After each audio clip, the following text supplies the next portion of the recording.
while ago, I came across this TikTok. And I really hate when they have like the main character as a female and she's still a damsel in distress. How is she the main protagonist in this action anime and she's powerless?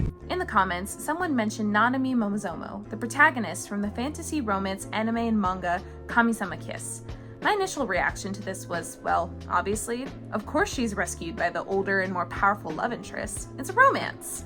But then I started thinking deeper, and I asked myself, does Nanami from Kamisama Kiss really fit the damsel in distress archetype? Are characters like her in shoujo indicative of a broader misogynistic trope?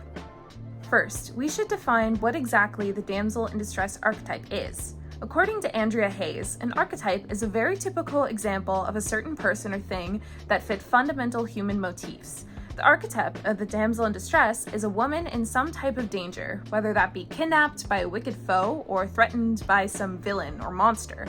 The damsel is helpless and has no agency to save themselves from their situation. It is up to a male hero, a knight in shining armor, to rescue the damsel from this plight. After being rescued by her knight, the grateful damsel sings the praises of the male hero's military prowess and bravery, often falling in love with him. This trope finds its origins in Greek mythology and Christian myths, but became particularly prolific in medieval romance.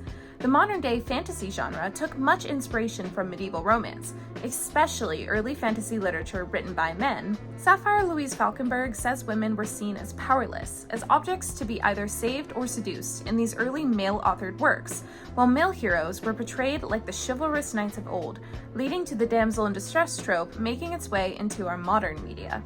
Perhaps the most important part of the damsel in distress archetype is the woman's agency, or lack thereof. When a character has agency, they are an active participant in their own story. Their choices matter within the plot, and their fate in the story is often dependent on what they do or don't decide to do. Damsels in distress fundamentally lack agency. They end up in danger due to no fault of their own, and they have to rely on someone else saving them since they can't act for themselves. There are other common attributes of a damsel, such as being beautiful and physically weaker than her male love interest or counterpart. But agency is what separates a female character from being a damsel in distress or simply a woman in plot-related peril. Based on this information, let's analyze Nanami under the following criteria. 1. Is she a woman? 2. Is she beautiful? 3. Is she in danger? 4. Does she have to be rescued by a man to escape this danger? 5. Does she have agency in the story? For the sake of time and to limit bias, since Nanami is one of my favorite protagonists, my analysis will focus on the beginning of the story when Nanami is at her weakest physically and magically and has undergone the least amount of character growth. As such, I'll only be analyzing Season 1, Episode 1 of the Kamisama Kiss anime. In Episode 1, Nanami has just become a land god and doesn't know how to use her new powers. She decides to go to the supernatural world to get Tomoe, the previous land god's familiar, to come back to his old position as her shrine's attendant. The Will-o'-the-Wisps attendants who guided her there try to convince Nanami to kiss Tomoe and force him to be her familiar, but Nanami is horrified since Tomoe has been extremely rude to her since the beginning. She runs away from the Will-o'-the-Wisps and encounters a demon hag who tries to kill her. Nanami is able to escape temporarily, and Tomoe, amused at her plight, offers to save her if she begs him for his help. Instead, Nanami forcefully kisses Tomoe, sealing the familiar contract, and orders him to help her. Unable to refuse and very unhappy about it, Tomoe promptly kills the demon hag and saves Nanami from mortal jeopardy. Let's look at our criteria again. Obviously, Nanami is a woman. The anime also directly states that she's beautiful. As a human, Nanami's very presence in the supernatural world makes her a target, and the demon hag intends to kill her. Despite having her own magical power and being able to outrun the hag temporarily, Nanami can't escape on her own. Tomoe, a man who is powerful enough to rescue Nanami from the demon hag, is willing to do so if she begs him for help. As a damsel in distress, Nanami's going 4 for 4 so far. It's not looking good. The last criterion is whether or not Nanami has agency in her story. This is where things start to shift.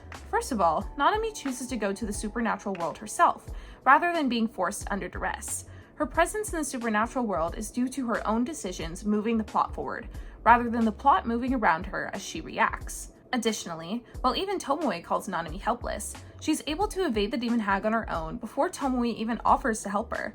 Nanami outwits the demon hag, using talismans with her limited power to save herself before they run out. Tomoe only offers to help when it seems like she's no other choice, and leverages her perceived helplessness against her by only promising to help if she'll humiliate herself first by begging. But Nanami refuses to debase herself.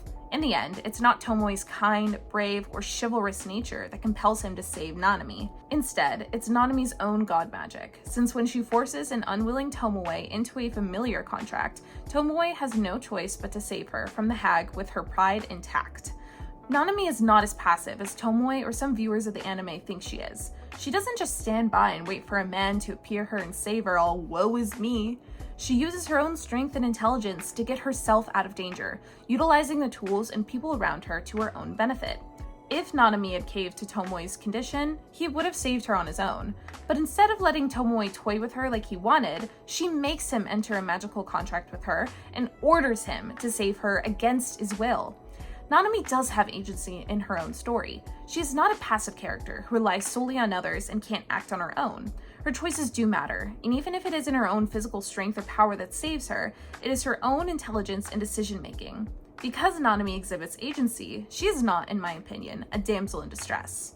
There's sometimes a tendency to view female characters in shoujo, a demographic genre of manga and anime targeted at adolescent girls, through a hypercritical lens, influenced by media that does exhibit misogynistic tropes like the damsel in distress. Shoujo romance in particular has been criticized for robbing women of agency, where, as Deborah Shamoon states, the girl protagonists that emerge are relentlessly passive, so even characters who seem energetic or self-aware can never escape the love trap. But modern shoujo, especially written by women, like Kamisama Kiss's mangaka Julia Suzuki, creates alternative female archetypal stories that provide characters with agency and the liberating ability to refashion themselves, in the words of Claire Nomura. While shoujo romances may have wish fulfillment and brave, beautiful men, the shoujo female protagonist is herself the hero. She chooses her own fate, and often saves the boy, not the other way around. We see this exact scenario with Nanami in the Kamisama Kiss manga, where Nanami goes back in time to save a dying Tomoe. Shoujo protagonists, like Nanami, still present feminine traits like being compassionate, sensitive, and sympathetic, but these do not lead to a lack of agency like in other media. Instead, these characters use their agency and femininity to act on their own accord, reshaping the story through their own inner strength.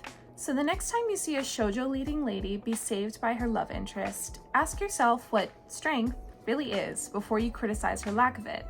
Not every woman in plot-related distress is an archetypal damsel, and just because they don't fight like a knight doesn't mean they can't forge their own destiny.